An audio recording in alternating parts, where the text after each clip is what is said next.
जितने भी जजमेंट्स आती हैं, कुछ भी होता है, वो गवर्नमेंट के दबाव में आए जाते हैं। ये है कि जो लोग उनके खिलाफ बोलेंगे वो एंटी नेशनलिस्ट है, वो टुकड़े टुकड़े गैंग है, वो भारत के पक्ष में नहीं है। सरकार के अगर कोई न्यूज़ चैनल बड़े बड़े कोई भी आ नहीं आ रखा। अन्ना में उस वक्त हमें गांधी नजर आ रहे थे, लेकिन हमसे चूक हुई वो बैठे हैं पर फिर भी सरकार हमारी अनदेखा हो रखी है, अनसुनी हो रखी है। और हमको नादान समझते हैं ये सियासत के लोग। हम ही तो हैं इनकी सरकार बनाने वाले। नमस्कार, आदाब, सत श्री अकाल, जय भीम, जोहार। मेरा नाम है नवीन कुमार। ये जंतर मंतर का मैदान है। 19 दिन गुजर चुके हैं भूख के, और ये भूख केवल पेट की भूख नहीं है, ये भूख न्याय की भूख है, ये भूख समानता की भूख है, ये भूख बंधुत्व की भूख है। लेकिन इस भूख के जवाब में सरकार जो कहना चाहती है और जो करना चाहती है वो अभी तक समझ से बाहर है। तो ये बड़ा अजीब होता है जब आप सवाल पूछने के लिए आए और लोग आपसे सवाल पूछने लगें कि आपको क्या लगता है कि इतने बड़े जुटान का हासिल क्या होगा। लोग जो गीत गा रहे हैं, डफली बजा रहे हैं, नारे लगा रहे हैं, आखिर में इसका निकलेगा क्या। तो इत्तेफाक से वकीलों की पूरी मंडली हमको मिल गई और ये लोग हम ही से पूछने लगे। तो हमने कहा चलिए बात करते हैं कि इसका हासिल कुछ होगा भी कि नहीं होगा, होगा तो कब तक होगा, कैसा होगा, कितना होगा, और सचमुच में भारतीय लोकतंत्र का सपना जो एक नागरिक देखता है उसके हिस्से में इतने बरसों की आज़ादी के बाद आया क्या है। तो आपका नाम क्या है? मेरा नाम सिमरन है, एडवोकेट सिमरन।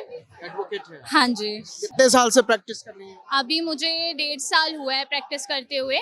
और पर वही चीज़ है कि अगर गवर्नमेंट की तरफ से देखें या कुछ भी, अगर हम अपनी फील्ड में देखते हैं तो हमें आज तक बोलते तो हैं कि न्याय या जस्टिस हमें वैसे मिल रहा है, और पर देखा जाए तो जुडिशरी सिस्टम है या कुछ भी है, वहाँ पे जितने भी जजमेंट्स आती हैं, कुछ भी होता है, वो गवर्नमेंट के दबाव में आए जाते हैं कि गवर्नमेंट जो चाहती है वो करना चाहती है, वही चीज़ दिखाई जाती है। हम आप बहुत यंग हैं और अभी से आपको ये लगने लगा है कि जुडिशियल देख सिस्टम। रहे हैं। आपसे जो सवाल किया गया था, हाँ, ये सवाल इसलिए किया गया था क्योंकि आपको बिना किसी अथॉरिटी के लोकतंत्र का चौथा स्तंभ कहा जाता है। मीडिया जो है चौथा स्तंभ है। कहीं किताबों में ये बात नहीं लिखी है, कहीं संवैधानिक तौर पर किसी कानून के तौर पर आपको चौथा स्तंभ नहीं कहा। उसी आर्टिकल 19 से डिफाइन। आर्टिकल 19 ही आपका नाम है, आर्टिकल 19 ही आपको डिफाइन है। तो सवाल इसलिए आपसे बनता था क्योंकि मीडिया का एक बड़ा तबका जो मेन स्ट्रीम की मीडिया जिसको कहा जाता है, हम खुशनसीब है कि कम से कम यूट्यूब के माध्यम से, आप जैसे चैनलों के माध्यम से लोगों तक बात पहुंच पाती है। इसलिए आपसे ये सवाल किया जा रहा था कि आपको इंडिपेंडेंटली एक लोकतंत्र का हिस्सा होते हुए, जिसको चौथा स्तंभ कहा गया है, आपको क्या लगता है, क्या सरकार अपनी इस हट से हटेगी? क्या सरकार अपने लोगों की बातों को मानेगी? आपका क्या विचार है? क्योंकि आप मीडिया कर्मी जरूर है, लेकिन आप भी एक भारतीय हैं, आपकी भी एक अपनी विचार। मुझे तो लगता है कि इस हद तक इतने सारे लोगों को आना पड़ा, ये अपने आप में 19 दिन हो गए हैं ऑलरेडी। सोनम सर जी वहाँ उससे पर पहले भी उससे पहले भी 5 दिन वो लोग यहीं पर अनशन पर बैठे हुए हैं, कुछ खाया नहीं, कुछ पिया नहीं, वो बैठे हैं, पर फिर भी सरकार हमारी अनदेखा हो रखी है, अनसुनी हो रखी है। कुछ उन्हें फर्क नहीं पड़ रहा है, वो कुछ भी नहीं चलना चाह रही है। 20 तारीख को ये लोग जा रहे हैं पार्लियामेंट की ओर। अब ये भी नहीं पता कि वो लोग करेंगे या नहीं। प्रॉब्लम ये नहीं है कि हम लोकतंत्र करें, ये लोकतंत्र का उत्सव है। सरकार को देखना चाहिए कि आप डिसेंट को स्वीकार करें, अपनी आलोचनाओं को स्वीकार करें। लेकिन जब वो हमें टुकड़े टुकड़े गैंग कहती है कि जो लोग उनके खिलाफ बोलेंगे वो एंटी नेशनलिस्ट है, वो टुकड़े टुकड़े गैंग है, वो भारत के पक्ष में नहीं है। अरे लोकतंत्र में आप जब भारत के संविधान के प्रियम्बल को पढ़ते हैं, उसकी शुरुआत ही होती है हम भारत के लोग, we the people of India. और जब we the people of India कहा जाता है तो ये नहीं कहा जाता we the Hindu of India, we the Muslim of India, we the आगड़े और पिछड़े। वी का मतलब एकजुट है। और आप जो सरकार में आज ताकत पर बैठे हैं, बड़ी बेहया है ये ताकत, आज मेरी तो कल तेरी है। तुम सत्ता में नहीं थे दशकों से, तुम आज सत्ता में आओ, कल नहीं रहोगे। लेकिन आप ऐसी कम से कम परंपरा ना बनाओ। अकाउंटेबिलिटी तय करो कि जब मंत्री पद आपको दिया गया है और आपसे चूक हुई, भूल हुई, गलती हुई, तो उस गलती को स्वीकार करो और नैतिकता के आधार पर इस्तीफा दो। क्या आप परमानेंट तो नहीं है? आप साहिबे मसनद है, आज हैं कल नहीं होंगे। किराएदार हैं, जाती मकान थोड़ी है, आज हैं कल नहीं होंगे। लेकिन आप ऐसी परंपरा तय कर रहे हो कि अगर गलती भी होगी तो हम इस्तीफा नहीं देंगे। जनता, आपकी जनता, ये we the people of India आपसे इस्तीफा मांगती है। हम संवाद चाहते हैं, हम बात चाहते हैं, आप बात करने को तैयार नहीं है। लोगों तक बल्कि पहुंचा ही नहीं रही है। आप चाहे कितने भी न्यूज चैनल या पूरी भीड़ में देख लो, सरकार के अगर कोई न्यूज चैनल बड़े बड़े कोई भी यहाँ नहीं आ रखा, क्योंकि वो है ही बिके हुए। गोदी मीडिया हमने क्यों नाम दिया हुआ है उनको? ये तो हमारे लोग हैं, आप जैसे लोग हैं कि गवर्नमेंट जो हमारे बीच के लोग हैं उन तक बातें पहुंचा रहे हैं कि यहाँ पे हो क्या रहा है, कि जागरूक। अन्ना हजारे जी का आंदोलन को जब उन्होंने अनशन किया 24/7 कवरेज मिला करता था। अब देखिए कितना कवरेज है। जो नेगेटिव प्रोपेगेंडा हमेशा सरकार।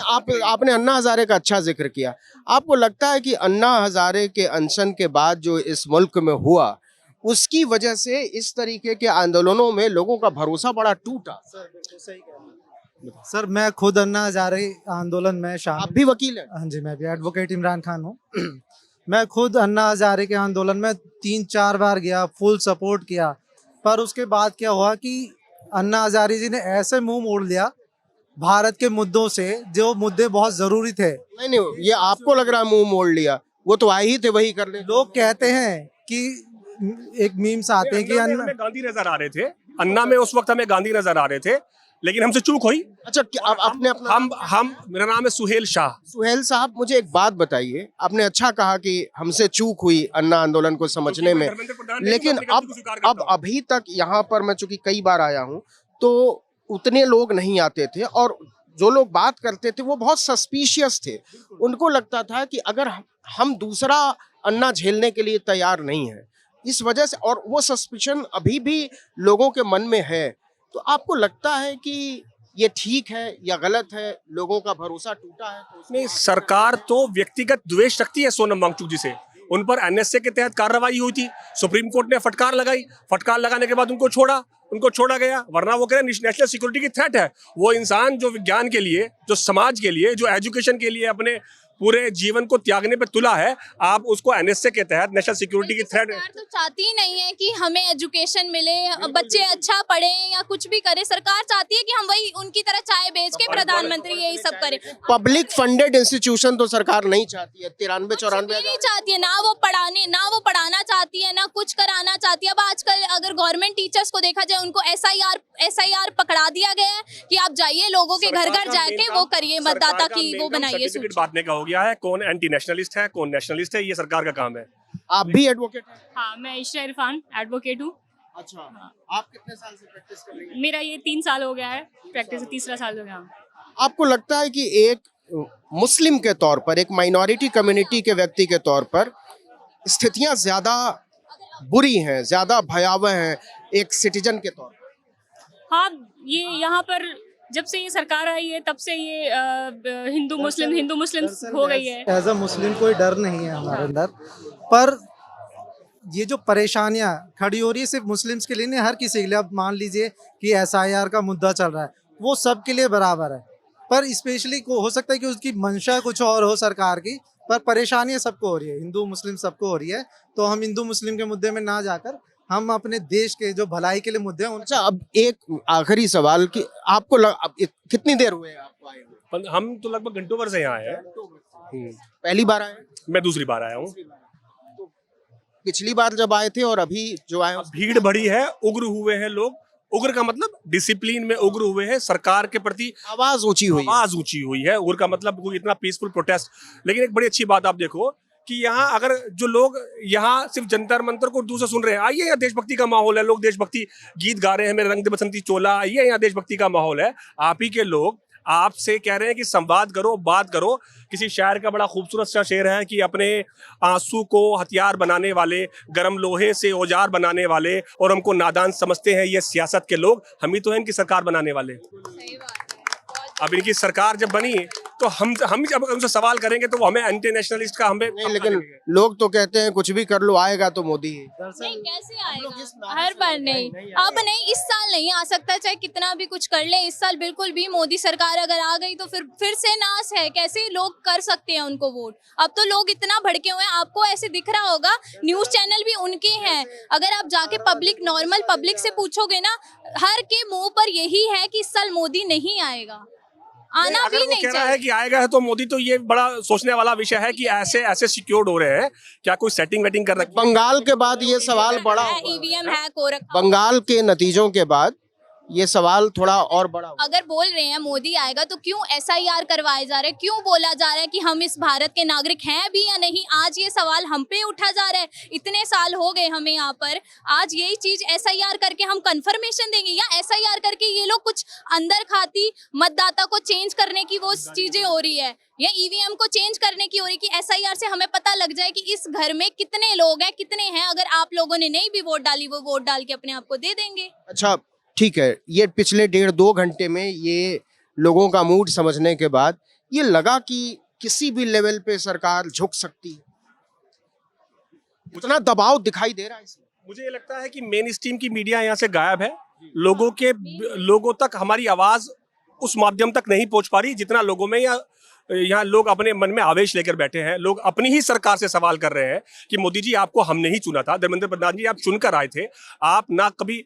ये सब तो है, लेकिन असर क्या होगा, कुछ इम्पैक्ट दिखाई दे रहा है? मुझे इम्पैक्ट लगता है कि सरकार दबाव में है और ये लड़ाई की जीत होगी, सब लोग लड़ रहे हैं कि ये यूथ है और जिस तरफ चलता है उस तरफ वो हवाई पलट देता है। अगर यूथ बहुत सारी देशों में यूथ के आंदोलन के हुए नतीजों से भारत सरकार को भी सीखना चाहिए कि आप इतना ना सताएं कि बारी मुल्कों जैसी हालत हो जाए।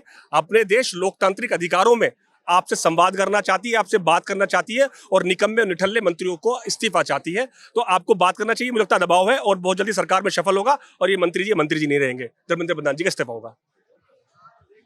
तो लोकतंत्र है और लोकतंत्र में हजारों लाखों आवाजों का ऊंचा उठना बहुत जरूरी होता है और सबसे ज्यादा जरूरी होता है कि सारी आवाजों को वाजिब जगह मिले। लेकिन आज सवाल वही है कि क्या आवाजों को जगह मिल रही है, क्या मीडिया अपना काम ठीक से कर रहा है, क्या जुडिशरी अपना काम ठीक से कर रही है, क्या संसद अपना काम ठीक से कर रही है। सवाल ये है कि 20 तारीख को जब संसद बैठेगी तो उसके सामने सबसे बड़ा मुद्दा क्या होगा। तो बने रहिए हमारे साथ, जंतर मंतर से हम आपको बताते रहेंगे यहाँ का हाल। नमस्कार।